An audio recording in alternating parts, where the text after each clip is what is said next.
la transition de 36 mois, lors de son dernier sommet, les chefs d'État et de gouvernement avaient décidé que cette période de transition était trop longue et qu'il fallait revenir à une période beaucoup plus acceptable. Le sommet avait également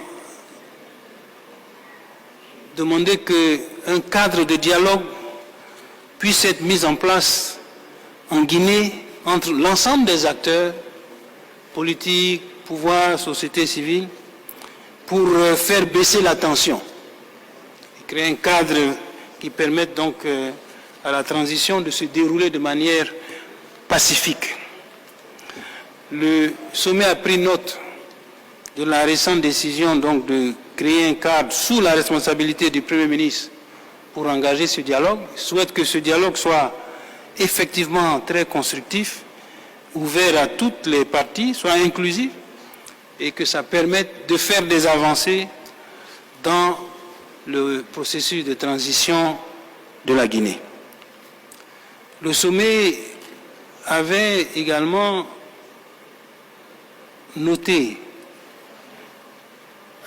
décidé, si vous vous rappelez, de la nomination d'un médiateur en la personne du docteur Mohamed Ibn Chambas. Ce matin, avant le sommet, le docteur Mohamed Ibn Chambas a décidé de se retirer, donc a renoncé à cette nomination volontairement, et donc en disant que fondamentalement lui-même ayant été un acteur de paix, de la paix, de la stabilité, du progrès dans la région de la CEDEAO pendant de longues années, il ne souhaitait pas que sa nomination constitue une difficulté et donc il préférait donc se rétracter et se retirer de cette nomination. Ayant pris acte de cette décision du docteur Mohamed Ibn Chambas, les autorités de la CEDEAO ont décidé donc de nommer un nouveau médiateur en la personne du président Yahi Boni,